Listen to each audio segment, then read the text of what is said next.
Good Wednesday evening and welcome to the NCWLIFE Evening News. I'm Grant Olson. Before we get to tonight's top stories, let's take a quick look outside our weather window. A warm one out there this afternoon all across north central Washington. Here's a beautiful shot once again looking down at the valley from our cross camera up on Wenatchee Heights. Lots of blue sky out there and lots of heat as most of us got into the mid 90s today. We're going to be in the 90s through the weekend, and I'll tell you what, by the time we get into next week, we are talking Monday right through Friday. Yeah, there we are in the bottom. Central Washington and the Lewis and Clark Valley in Idaho, we are going to be 100 plus for almost all of next week. And we'll have your complete weather forecast coming up a little bit later on.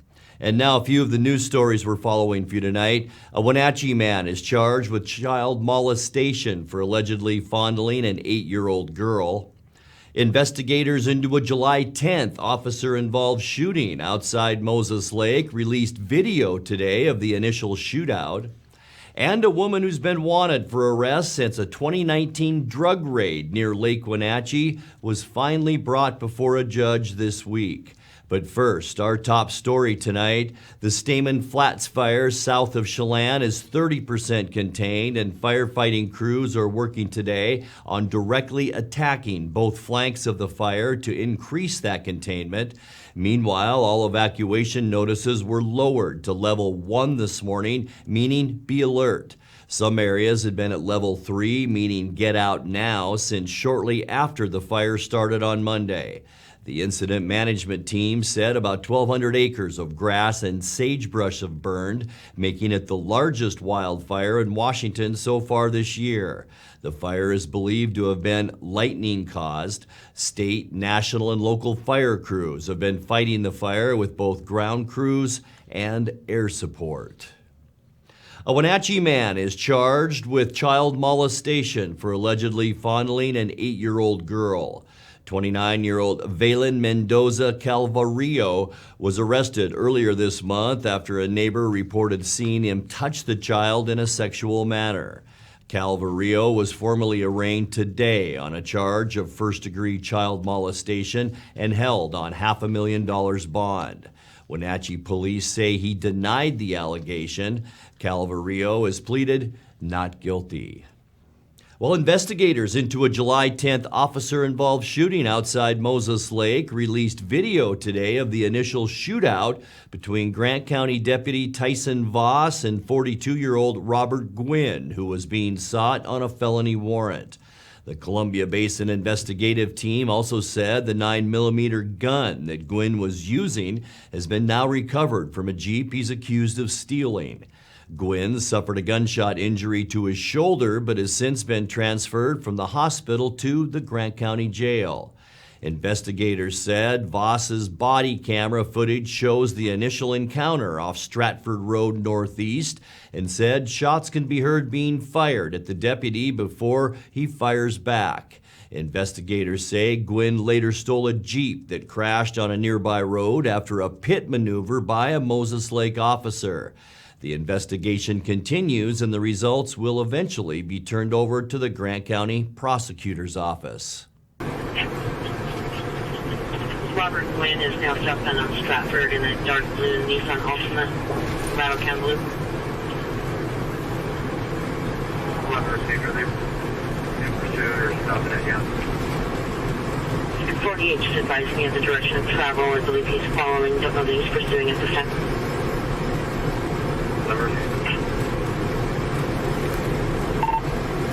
I'm attempting to catch up. We're southbound Stratford, 100 plus, approaching Kendall. 100 plus, approaching Kendall. Shots fired. Shots fired. Shots fired. 130.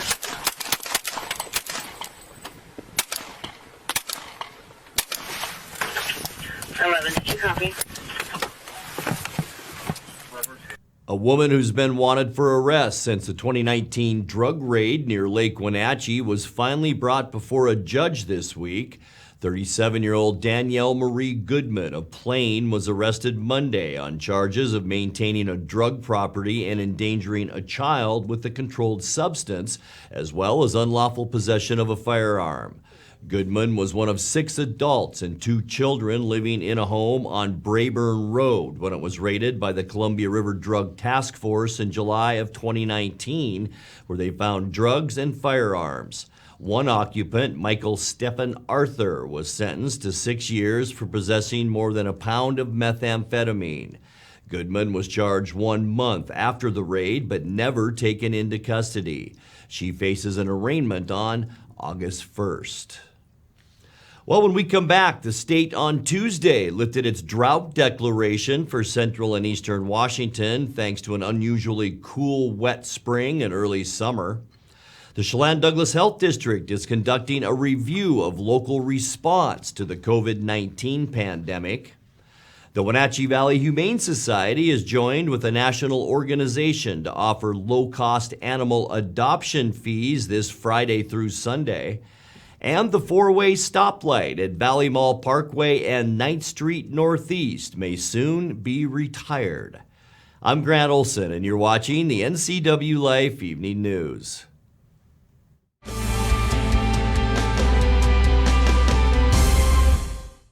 Hello, my name is Brian Brett, Fire Chief for Chelan County Fire District 1, and I just wanted to talk about how amazing our Rivercom team is. They are intentional, purposeful, and skillful in everything they do, and they are the best at what they do. How they prepare, how they handle the caller, how they coordinate the emergency services, and how they push themselves to be the best. This is the kind of spirit that our Rivercom telecommunicators have. Our community needs you, we need you, we admire you, you're our lifeline.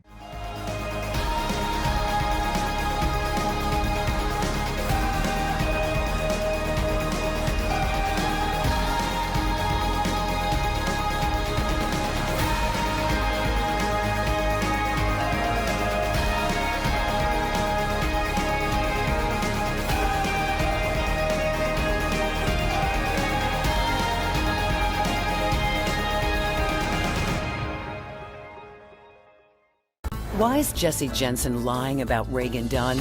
Because Jensen's hiding that he called socialist Alexandria Ocasio-Cortez a fantastic role model. Like AOC, Jesse Jensen vowed to raise income and payroll taxes for government-run health care. Reagan Dunn's endorsed by Sheriff Dave Reichert and Washington police and sheriffs. Jensen praised socialist AOC. Reagan Dunn backed our cops, and they back him for Congress. I'm Reagan Dunn, and I approve this message.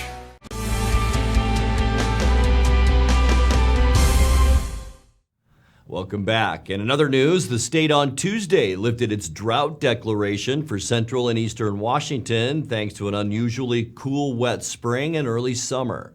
The Washington Department of Ecology said the state as a whole had its second wettest May through June since 1895. State law says a drought can be declared when the water supply in an area is 75% below normal. The lowest stream flow in the state is currently the Colville River, projected at 86% of normal.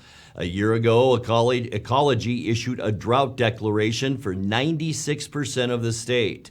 That was lifted in May for all but a few areas of central and eastern Washington. The Chelan-Douglas Health District is conducting a review of local response to the COVID-19 pandemic. The two-county district is hosting an online survey open to agencies who were involved in medicine, government, emergency response, caregiving, education, and outreach during the pandemic.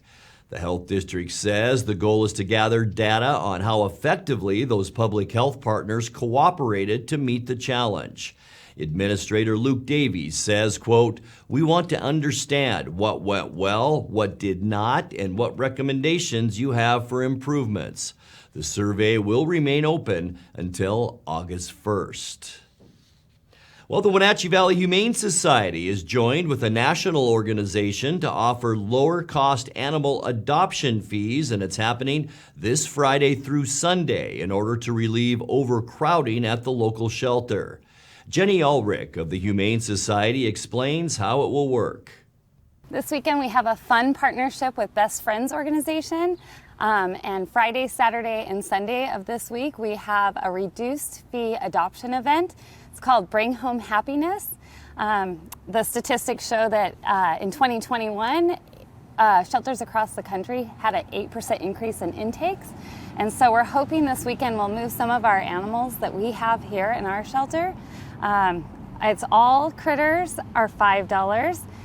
Felines are $25, and large dogs are what are they? $50. So we hope to see a lot of people coming down and finding their best friends or furry friends to add to their family.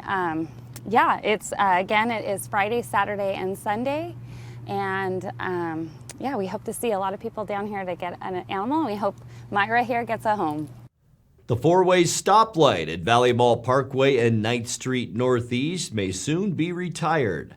The East Wenatchee City Council voted 6-1 yesterday to approve a $1.8 million improvement project at that busy intersection. In addition to replacing the flashing stoplight with the regulated traffic light, the city will repave 9th Street to Sunset Highway, widen sidewalks, and create better access to the Loop Trail. Sellon Construction was the winning bidder on that project. About $1.5 million of the $1.8 million contract will be paid with federal transportation grants. You're watching the NCWLIFE Evening News. Coming up next, tonight's feature story and your complete local weather forecast. That and much more still to come right here on the NCWLIFE Evening News. Please stay with us.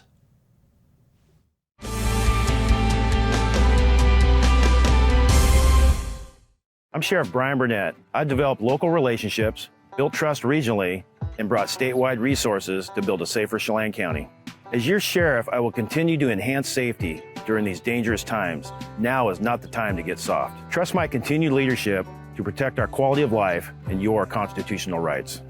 Your vote matters. Vote Brian Burnett, Chelan County Sheriff.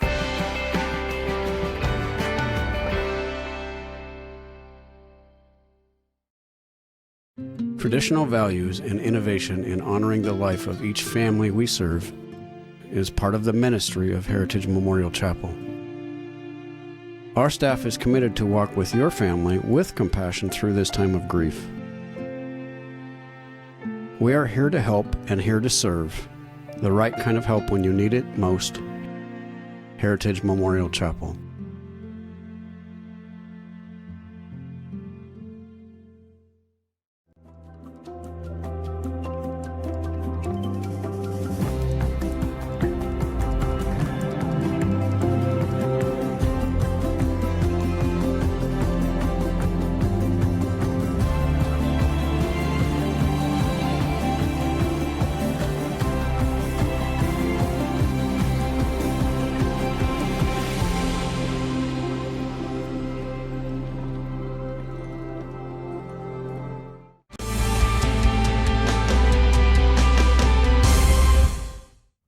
Welcome back to the NCWLIFE Evening News.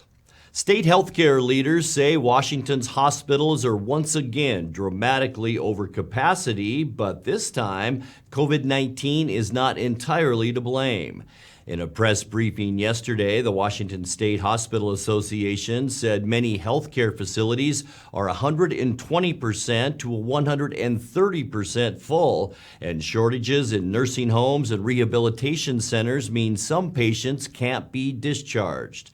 Confluence Health in Wenatchee did not answer our request for comment on the local situation, but here's what the statewide picture looks like in tonight's feature story.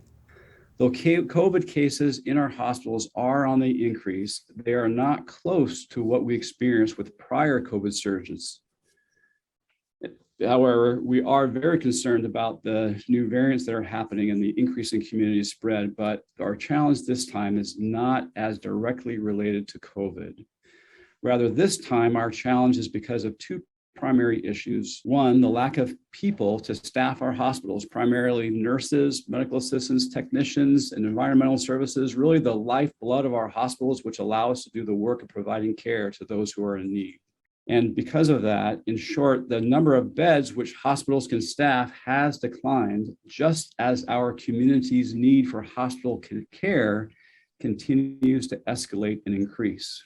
And two, the continuing challenge of being able to transition patients in our hospitals that no longer need to be in the hospital into those long-term or post-acute care facilities, such as skilled nursing facilities or nursing homes, who are themselves experiencing significant shortages of staff and resources.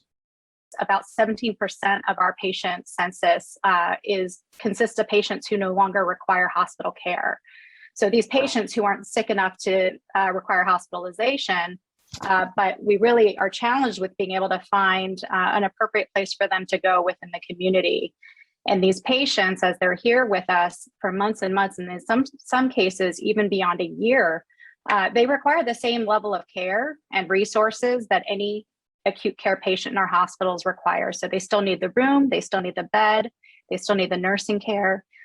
We treat them the same as we do any one of our other patients. And furthermore, the environment within the hospital is really not designed to care for these people who need that long-term care. It's not the best setting for them to have that healing care. They're not able to go outside or have those same types of activities that they would be able to have in a different type of post-acute facility. So these are some of the things that we're not able to provide to these patients that they do need.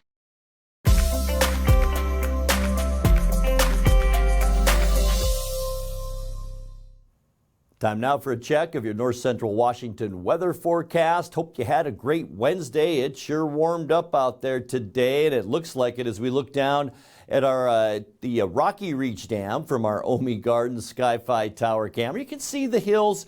They're turning a little bit browner. We had them green through all of June, and that was nice. But now with the hot temperatures and not much precipitation lately, getting a little bit of that brown look to them. 96 unofficially our high temperature today, and that's above where we should be at 89 degrees normally for this time of year. 105 our record. That was set in 1979. 64. It was a mild one out there this morning. 63 is our normal low temperature, and 52 our record low set in 1996. I know we haven't had a lot of precip lately. We're still at 5.76 inches, but that's still 1.25 inches above where we should be normally. Sunrise 5:25, and the sun sets tonight at 8:49. Taking a look at what we can expect as we get into Thursday.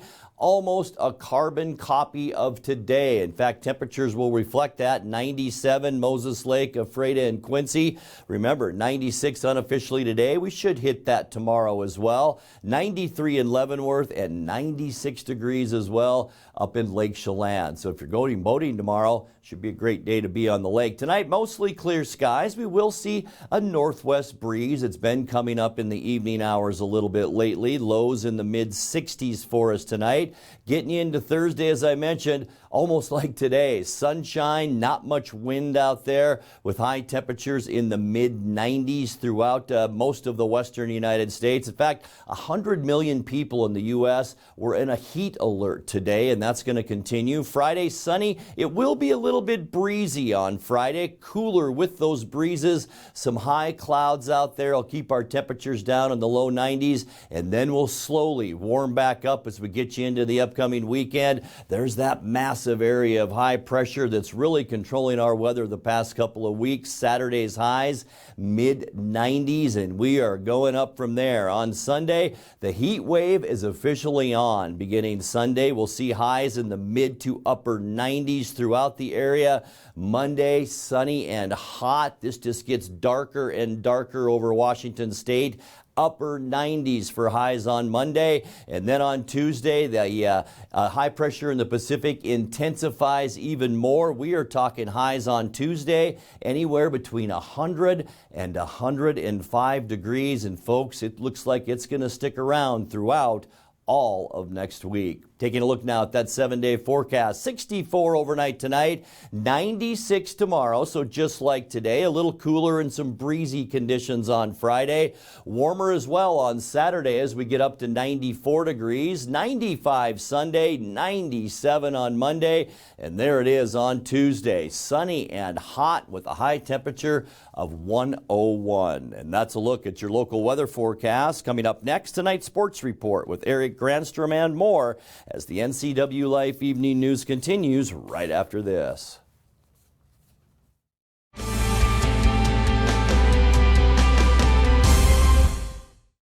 I'm John Volan, and I'm running for judge here in Chelan County. For more than 20 years, I've upheld the rights of the local community as an attorney, trial lawyer, and part-time judge.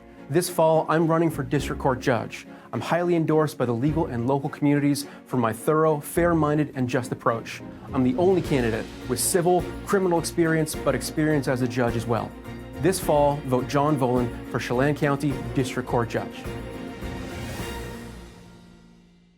The Click-It RV Moses Lake expansion sale has been extended July 21st to the 25th. Click-It RV Moses Lake has expanded over 13 acres, which means you'll have the most and best floor plans and layouts for every lifestyle. And your new RV comes with a lifetime warranty. Manufacturers are coming from across the country, and there'll be banks on site with zero debt and zero payments for 90 days. And check this out, you can win a beautiful Sunray camper trailer at the sale. Extended 5 days only, so hurry into Click-It RV's extended Moses Lake RV expansion sale, July 21st to the 25th.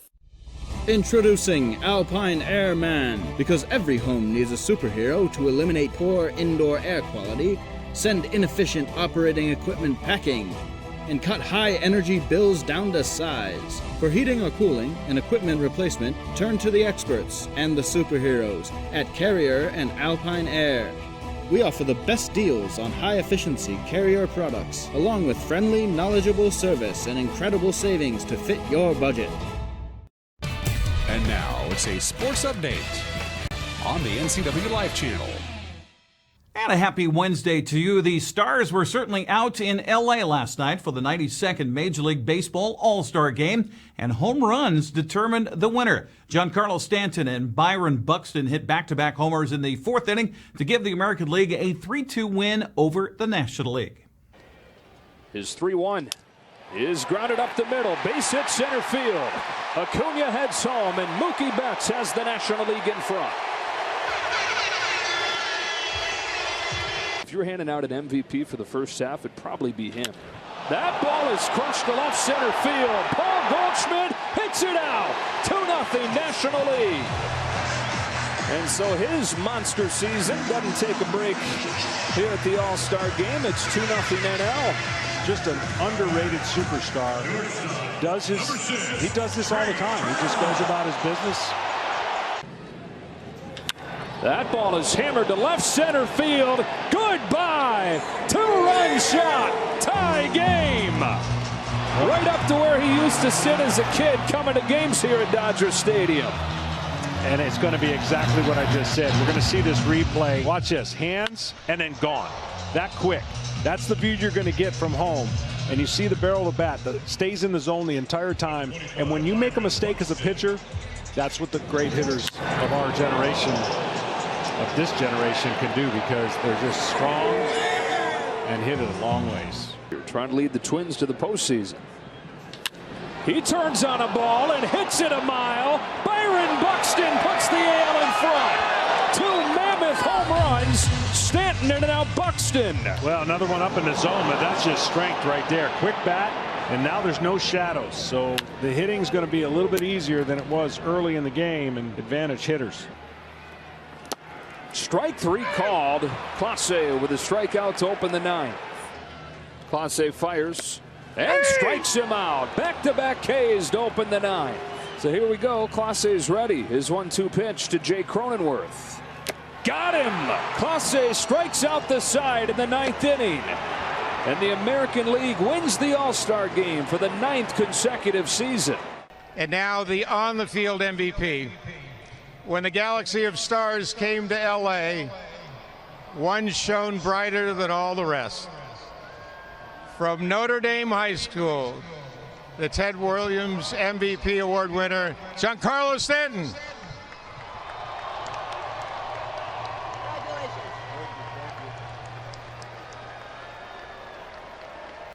Yeah, Seattle's Julio Rodriguez came into the game as a defensive substitute in the fourth inning. He went 0 for 2 with a ground out to the flyout. Ty France came on as a pinch hitter to lead off the eighth inning and struck out. Mariners, by the way, resume play Friday at T-Mobile Park against Houston. 7:10 game time. You can watch it on Root Sports Northwest. Well, Seattle trails the Astros by 9 games heading into the final stretch of the season. Angels will be in Atlanta Friday, while Oakland is hosting Texas. Turning to the local sports world, Wenatchee put up crooked numbers early in another offensive onslaught last night, downing visiting Kamloops 16-4. Matt Hallbeck had a 3-run double and a 7-run third inning that blew the game open for the Apple Sox. As we hear more from the voice of the Sox, Joel Norman. The Apple Sox' first ever game against the Kamloops Northpaws was a successful one as they defeated them by a 16-4 score on Tuesday night at Paul Thomas Senior Stadium. Matt Hallback drove in 4 runs and 3 at-bats before being pinch hit for later on. He recorded 2 doubles, including a bases-clearing double in the third inning. And Wenatchee poured on the runs in the second and third innings with 5 runs in the bottom of the second and then 7 runs in the bottom of the third. The number 9 hitter Adam Fossil had a great night with 3 hits, 4 times reaching base, and 3 runs driven in as he tripled and singled a pair of times. Quincy Vassar was brilliant in 4 innings before being pulled in the middle of the blowout. He struck out 6 hitters and only allowed 1 base hit in that time. The Apple Sox will go for the series win on Wednesday night as they face the Northpaws again at 6:35 p.m.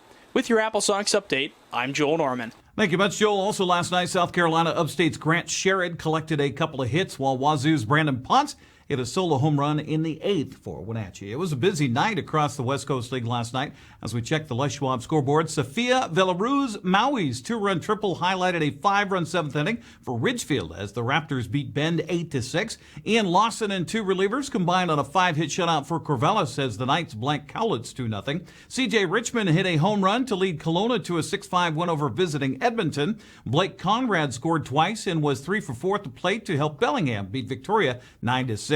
Joey Craig's Grand Slam home run highlighted a 7-run first inning for Walla Walla as the Sweet stopped Springfield 10-5. Aaron Marsh was 3 for 4 with 2 runs and 2 ribbies to lead Nanaimo to a 10-2 win over Yakima Valley. In non-league play last night, Hunter Conine's 3-run home run in the 4th inning was enough for Redmond as the Dukes beat Portland 3-2. Portland's Evan Cloyd had a 3-hit, 3 RBI day as the Pickles shut out Gresham 6-0.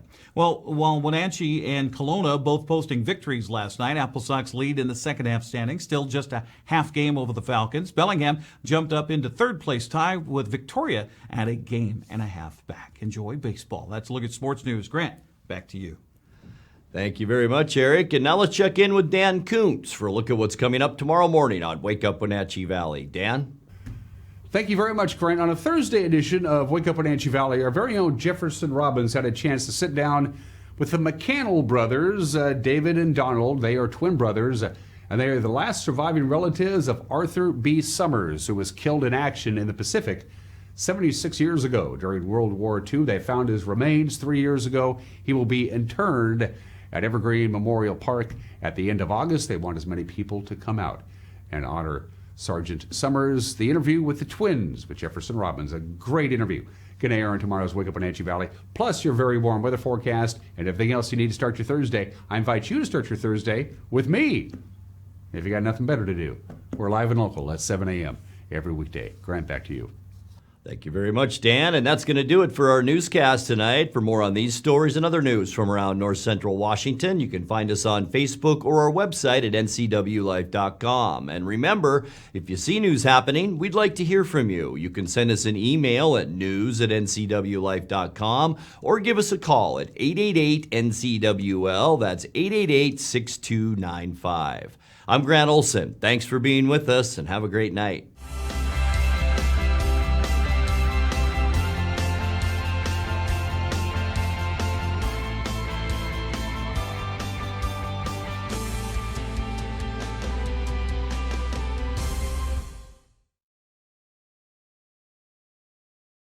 The 1-2 pitch swung on and hit in the air. That's a base hit. Going to score 1 at least. Wenatchee Apple Sox baseball is on the NCWLIFE channel. Join us for live play-by-play coverage as the Apple Sox take on the Cowlitz Black Bears Tuesday, July 26th. Pre-game at 6:30, first pitch at 6:35. It's the Black Bears and Apple Sox as we celebrate summer one inning at a time, live on your local TV station, the NCWLIFE channel.